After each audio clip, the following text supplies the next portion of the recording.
जय श्री कृष्ण दोस्तों, स्वागत है तमारू मारी चेनल में। आज આપણે ભાખરિયા સોમવારના વ્રતની વિધિ અને વાર્તા કરીશું।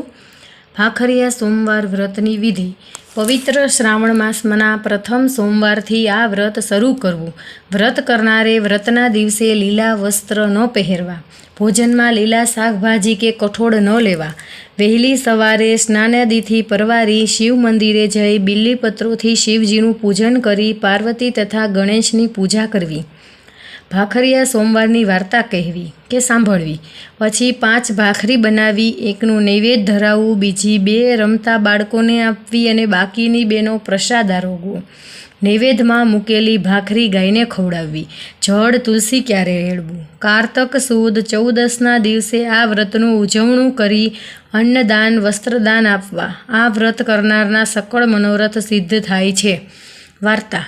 કનકાવતી નગરીમાં જ્ઞાનદત્ત નામનો એક મહાજ્ઞાની અને ધર્મનિષ્ઠ બ્રાહ્મણ રહેતો હતો અને એની પત્ની ભક્તિ પણ અત્યંત ગુણવાન હતી।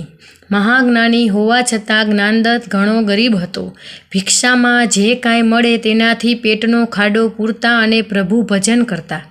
ભોળાનાથનો મહાભક્ત એવો આ બ્રાહ્મણ 4 વેદ અને 18 પુરાણોમાં પારંગત હોવા છતાં તેના ભાગ્યમાં ભિક્ષા લખાઈ હતી। છતાં પતિ પત્ની બંને એવા ધર્મનિષ્ઠ કે ભૂખ્યા પેટ રહીને આંગણે આવેલાને જમાડતા। એકવાર શિવજીએ વિચાર કર્યો કે લાવ આજે તો મારા ભક્તની કસોટી કરું। શિવજી તો સાધુ વેશે બ્રાહ્મણને આંગણે આવ્યા અને ભિક્ષા દેહી કહીને ઊભા રહ્યા। એ દિવસે ભિક્ષામાં માત્ર 1 રોટલો મળેલો। એ રોટલો અતિ પ્રેમથી સાધુને આપી દીધો। ત્યારે સાધુ વેશે આવેલા શિવજી બોલ્યા, હે વત્સ, તારું કપાળ તો જ્ઞાનના તેજથી ઝળહળે છે, પણ તારી આંખોમાં દુઃખનો દરિયો છલકે છે। આ સાંભળી બ્રાહ્મણ રડવા જેવો થઈ ગયો। મહારાજ, જ્ઞાન તો ઘણું છે, પણ ખાવાના સાસા મળતા નથી। ભોળાનાથ રીઝતા નથી। ઘણી ભક્તિ કરી, પણ હવે તો ચારેકોર અંધકાર દેખાય છે। ત્યારે શિવજી હસીને બોલ્યા, સુખ દુઃખ તો આવે ને જાય, વ્રત જપ તપ વડે કર્મો કપાય। તું ભાખરિયા સોમવારનું વ્રત કરજે। આ વ્રત ગુપ્ત સેવતા પાંડવો દુઃખમાં મૂંઝાતા હતા ત્યારે યુધિષ્ઠિરે કરેલું અને આ વ્રતના પ્રભાવે જ તેમનો જય થયો। વળી આ વ્રત કરનાર સદા સુહાગણ રહે છે। આ વ્રત નિર્ધનને ધન, વાંઝ્યાને સંતાન આપનારું છે। આટલું કહી શિવજી કૈલાસે ગયા। પવિત્ર શ્રાવણ માસ આવતા પતિ પત્નીએ પૂર્ણ શ્રદ્ધાથી ભાખરિયા સોમવારનું વ્રત કર્યું। કારતક સુદ 14એ ઉજવણું કર્યું।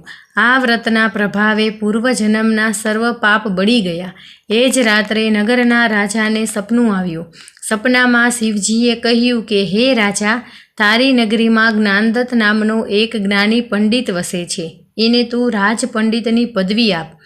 રાજાએ બીજા દિવસે જ્ઞાનદત્તને દરબારમાં બોલાવી રાજ પંડિતના આસને બેસાડ્યો। રહેવા મહેલ આપ્યો, સેવા માટે દાસ દાસી આપ્યા।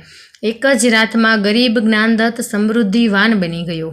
ભોળાનાથની કૃપાથી પતિ પત્ની બંને સુખે રહેવા લાગ્યા।